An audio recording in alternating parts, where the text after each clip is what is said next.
नमस्कार, नमो नारायण भक्तों, स्वागत है आप सभी का। आइए हम सभी पापांकुशा एकादशी व्रत की कथा श्रवण करेंगे। एक बार की बात है, युधिष्ठिर महाराज ने भगवान श्री कृष्ण से पूछा कि हे भगवान, आश्विन माह के शुक्ल पक्ष में पड़ने वाली एकादशी का क्या नाम है? इस एकादशी व्रत का क्या फल है? इस एकादशी व्रत के करने से क्या फल की प्राप्ति होती है? कृपा पूर्वक विस्तार से बतलाइए। भगवान श्री कृष्ण कहते हैं कि हे राजन, हे कुंती नंदन, आश्विन माह के शुक्ल पक्ष में पड़ने वाली एकादशी का नाम है पापांकुशा एकादशी। हे राजन, यह एकादशी का व्रत करने से संपूर्ण पाप जल करके राख हो जाते हैं। जीवन के संपूर्ण पाप को यह एकादशी जला देती है। जिसने भी जाने में अथवा अनजाने में कोई पाप किया है, उस पाप का दंड उसे भोगना पड़ता है। पर जो यह पापांकुशा एकादशी का व्रत करता है, उसके पाप नष्ट हो जाते हैं। इस एकादशी के व्रत करने से 1000 अश्वमेघ यज्ञ का फल प्राप्त होता है, 100 वाजपेय यज्ञ करने का फल प्राप्त होता है। इतनी बड़ी महिमा है इस पापांकुशा एकादशी की। भक्तों, यह पापांकुशा एकादशी 14 अक्टूबर 2024 सोमवार को पड़ रही है और त्रिस्पर्शा एकादशी भी है इस दिन। इसकी महिमा के बारे में मैंने विस्तार पूर्वक एक वीडियो बनाया है। मैं डिस्क्रिप्शन में उस वीडियो को डाल दूंगा, आप लोग उस वीडियो को भी देख लीजिएगा। इस पापांकुशा एकादशी की बहुत बड़ी महिमा पद्म पुराण में बताया गया है। पद्म पुराण में भगवान शिव जो नारद जी को पापांकुशा एकादशी व्रत की महिमा सुना रहे हैं, विष्णु भगवान ने जो माता गंगा को एकादशी पापांकुशा एकादशी की महिमा सुनाया है, उस वीडियो को आप लोग अवश्य देखिए। बहुत महत्वपूर्ण वह वीडियो है। भगवान श्री कृष्ण कहते हैं कि हे राजन, यह पापांकुशा एकादशी संपूर्ण पापों को मिटाती है और जीवन में आनंद की प्राप्ति कराती है। हे राजन, यह एकादशी के व्रत करने से स्वर्ग की प्राप्ति होती है और अंत में वह व्यक्ति मुक्ति को प्राप्त करता है। हे राजन, जो यह पापांकुशा एकादशी का व्रत करता है, उसके पाप नष्ट हो जाते हैं और वह व्यक्ति स्वर्ग को प्राप्त करता है। बहुत बड़ी महिमा है इस एकादशी व्रत की। जो कठिन तपस्या करने से जिस फल की प्राप्ति होती है, वही फल पापांकुशा एकादशी के दिन क्षीर सागर में निवास करने वाले भगवान शेषनाग को नमस्कार प्रणाम कर लेने से, उनका पूजन कर लेने से प्राप्त हो जाता है। इतनी बड़ी महिमा है इस एकादशी की। आइए हम सभी कथा को श्रवण करें। भगवान श्री कृष्ण युधिष्ठिर जी को कहते हैं कि हे राजन, विंध्य पर्वत पर एक क्रोधन नामक बहेलिया रहता था। वह बहेलिया बड़ा क्रूर था।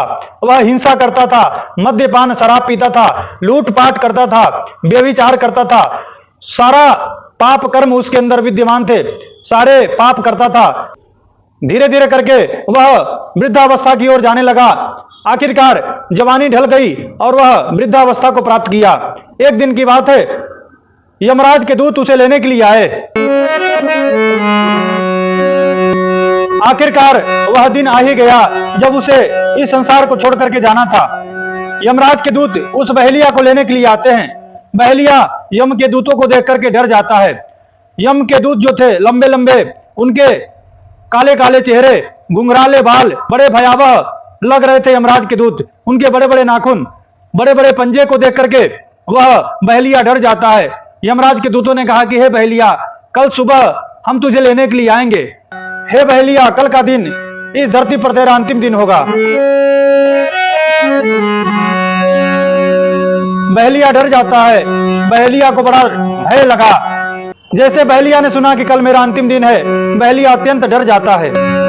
दौड़ते दौड़ते बहेलिया महर्षि अंगिरा ऋषि के आश्रम में पहुंचा। अंगिरा ऋषि के चरणों में गिर जाता है। लेट करके प्रणाम किया, साष्टांग दंडवत प्रणाम करके विनम्र भाव से कहा,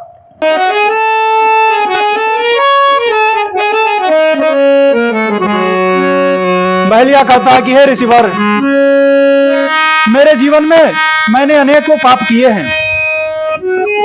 इतने पाप किया कि मैं उसे बता नहीं सकता हूं। मैंने चोरी किया, मैं व्यभिचार किया, मैं लूटपाट किया, मैंने नाना प्रकार के कुकर्म किए, पाप किए। हे ऋषिवर, इस पाप से मुक्त करने वाला कोई उपाय है, कोई व्रत है तो मुझे बताइए।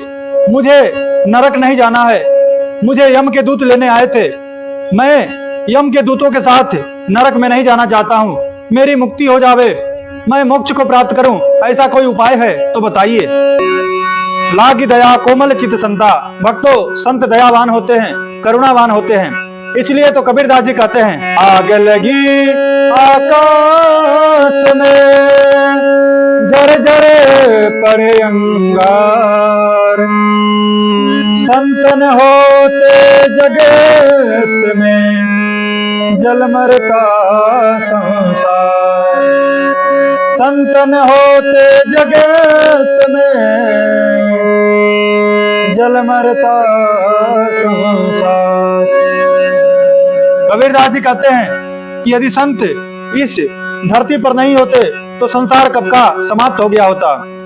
महर्षि अंगिरा को दया आ गई। महर्षि अंगिरा ने कहा कि हे क्रोधन, मैं जानता हूं तू पापी है, तूने अनेक पाप किए हैं, तूने अपने जीवन में कभी भी शुभ कर्म नहीं किया, अपने जीवन में कभी भी तूने संतों का संग नहीं किया, तुमने दान नहीं किया, तुमने कोई सत्कर्म नहीं किया।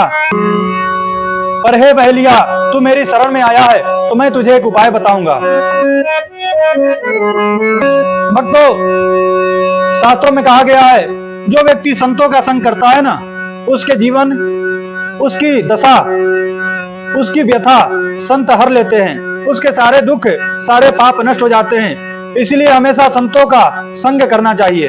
संतन के संग लाग रे, तेरी अच्छी बनेगी।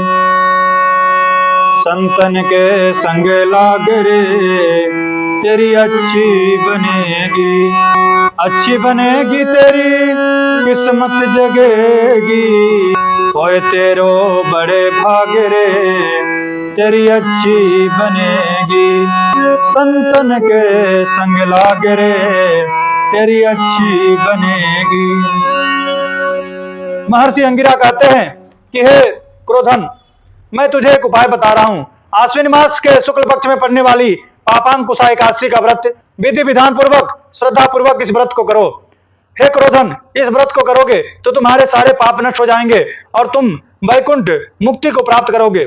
जैसे अंगिरा ऋषि ने बताया था, उसी प्रकार से भावपूर्वक, श्रद्धा पूर्वक क्रोधन नामक बहेलिया ने इस पापांकुशा एकादशी का व्रत किया और इस एकादशी व्रत के करने से, इस एकादशी व्रत के प्रभाव से स्वर्ग से एक विमान आया और उस विमान में बैठ करके वह बहेलिया जो महापापी था वह स्वर्ग लोक को चला गया। यह एकादशी का व्रत संपूर्ण पापों को मिटा देता है और जो एकादशी का व्रत करता है वह समस्त अपने परिवार, अपने परिकरों के साथ में भगवान के वैकुंठ धाम, भगवान के शाश्वत धाम को प्राप्त करता है। भक्तों, यह था पापांकुशा एकादशी व्रत की कथा। यह एकादशी व्रत की कथा मैंने आपको सुनाया। अगर आपको वीडियो अच्छा लगे तो इसको लाइक कर दीजिए, इस वीडियो को शेयर कीजिए। आप सभी को श्री हरि, आप सभी को नमो नारायण। ओम श्री मात्रे नमः।